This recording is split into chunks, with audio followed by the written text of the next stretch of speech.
gosh. Ugh. You guys, it is 3 o'clock, Thursday, July 28th. And I am heading out in the heat of the day to go harvest because it looks like it's going to rain. And I have tomatoes to get. The reason, sidebar, the reason I'm focusing on the pond right now is because last night we discovered a small miracle.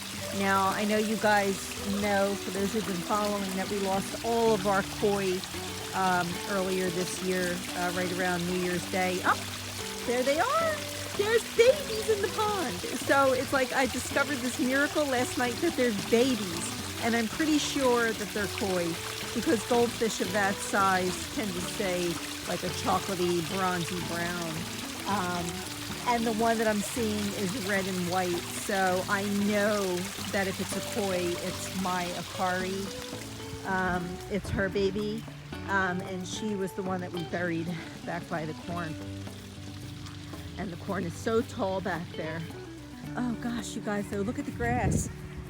My grass doesn't look like this very often. It is that dry here. It is like tropical heat right now. So I wanted to bring you back to see what's going on real quick. I haven't done a video in a minute. So the heat of the day is never a fun time back here in this garden. So there we go, we were on Zoom. So look at the corn back there is leaning. I'll try to do a quick hit on that for you real quick. Here are some of the tomatoes that I'll be pulling off today. Really gorgeous and red. More Amish paste. We do have some pest pressure that's happening. Those little bugs are, see that? It's like some kind of a squash bug, I think, but they do damage to the tomatoes. So I'm pulling those off. My peppers have grown a level up higher. There are some baby peppers on there. There's a lot going on. I haven't really harvested too many peppers yet this year because we just don't eat peppers to the level that we once did. But I will, you know, I'm trying to let them grow to maturity out here. Look, little babies. Because some of these are supposed to turn color, so I'm trying to be patient and let them do their thing. Also, the reason I haven't been harvesting is because of this cicada killing wasp from hell. They're my my shishito peppers. I am delirious, guys. I have been working at the stove since a little after 7 this morning. So anyway, I just processed 100 pounds of tomatoes approximately. And I'm coming back out to get these guys that are ripe. Because we have the pest pressure, I'm going to pull them in and let them finish ripening on the counter. As long as they show some signs of starting to ripen, they already contain all of their gases to ripen properly. And I do like a vine ripened tomato, but when it's hot and then it's going to rain and then you have pest pressure, you're looking for your tomatoes to get compromised. So I'm just going to go ahead and pull them in. But this tomato bed has been incredible this year. So the method of growing all of these wild flowers in here with the tomatoes has been pretty successful. Now you can see that even though they are, you know, this tomato is mostly spent. I pulled a lot of tomatoes off of it, but this is one of the Park Swappers. It has babies on it. So they're getting ready to go into their next round of production. These guys probably won't be ready until September. These are September, October, and then we'll have a whole other level, and I'll pull these off in November. Now, something I talked about at another video was blossom bottom rot, and that's what that looks like. So this is just one branch of the Hungarian heart that's got the blossom bottom rot. I've been trying to battle it. Some of the tomatoes are coming through okay on it, and some of them aren't. So I don't really understand what's going on. These little butterflies say, "Lady, the world is a beautiful place back here in the garden. We love it here. There's nothing wrong." This is apricot lemonade cosmos that's a little bit spent. But these marigolds are just incredible. And they grew wild. So last year we didn't pull the heads off of them and they fell all over the rocks. So it's been a little bit of a nightmare, but they're so wonderful. I'm not really sweating it because they do throw off a pretty heavy aroma, fragrance, and the bugs just don't like it. So we're letting them go. Now, this here is the Borghese tomato that I keep talking about. It is a large grape tomato, and I had told you that they do grow prolifically. Now, I pulled, okay, the cicada killer wasp, I think, is in there, and it's letting me know. You have to be careful when you go sticking your hands in at this stuff because things live in there. But anyway, look at these sets. This is a set of tomatoes. Isn't that gorgeous? Oh my goodness. So yeah, so these guys ripen very rapidly, and if you don't pull them off in time, they will split, and then it's a total waste. So I try to get back here and get them off before they split and go to waste and before the bugs get in there and mess with them. So we also pulled most of these Martinos last night as well. Now we're at the stage in the weather and in the season where this is the hardest part to be a gardener, you guys. It's hot. The bugs want to battle. The heat causes wilt problems. And the bugs just come. Like last night I discovered an adult leaf-footed bug, and they're a nightmare. They will stick their probe into every single tomato and ruin it. So, you know, we have to make sure to remove them manually. Now, again, on the Borghese, look, these are new flowers for a whole new set. So I'll be pulling these tomatoes for many, many weeks to come. They'll just keep reproducing. More Hungarian hearts. Oh, that's an interesting little black bee. Hey bee. Look at that beautiful Hungarian heart down there. So now, you know, things don't look like there's too many tomatoes on the vine right now, but I literally had 100 pounds of tomatoes on my counter. And I mean, it's, you know, this gets processed. We don't grow this just to give it all away. Now, I don't mind sharing with people that I love. If I share my stuff with you, it's because either I love you or I think you're a good person. But the last thing I want to do is all this work and then find out that I'm sharing my stuff and somebody else is sharing it with other people. Now, you know, if you're one of those people, I don't mean to be offensive, but I share with you. If I give you too much, then you tell me. But don't take it and then just give it away. If you don't want it, just say it's too much, Lee. I appreciate it, but it's too much. I have a list of people who ask about this that I want to share with. Now, I speak abruptly, and I don't mean to be rude, but that's just the facts. So if I offer you some, either you want it or you don't. Please don't take it just to give it away to other people, because I cook this. I share because I know people love it. I don't share because I'm trying to get rid of it. This is hard work, okay? It's 100 degrees out here right now. Look at the size of this tomato. Do you think that I am doing this for, you know, for nothing, because I have nothing else to do? I get upset. So bear with me, guys, in my hostility. But look at this. That is a Rosita eggplant. Oh, look at that.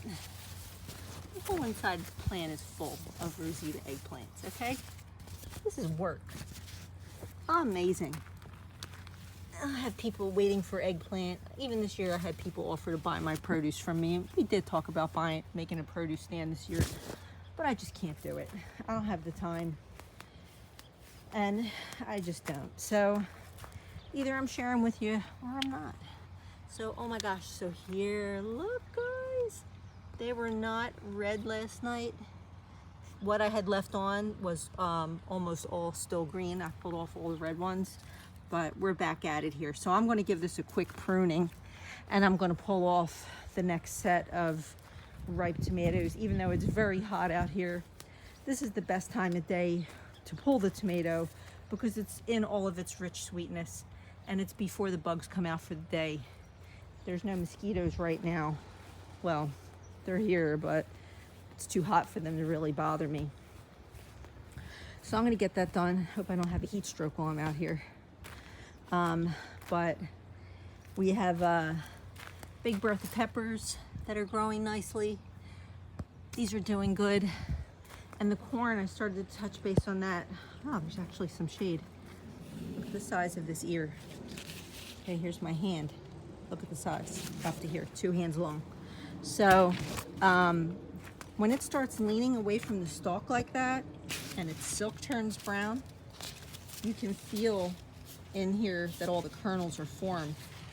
Now you only get a small window of time to harvest it once all the kernels are formed, and then you have to test each kernel. Well, not each kernel, but you like this one here will go onto the top of this.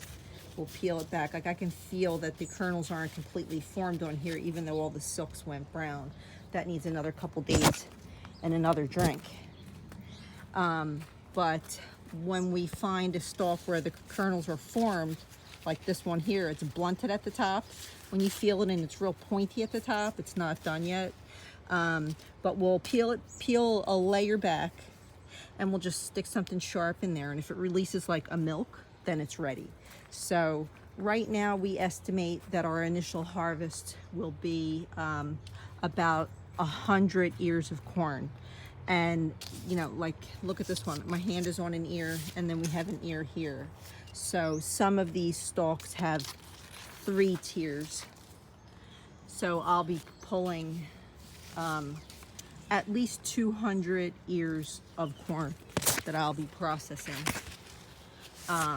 as well as all of these tomatoes. So this is a lot of work, and I hope that y'all see that.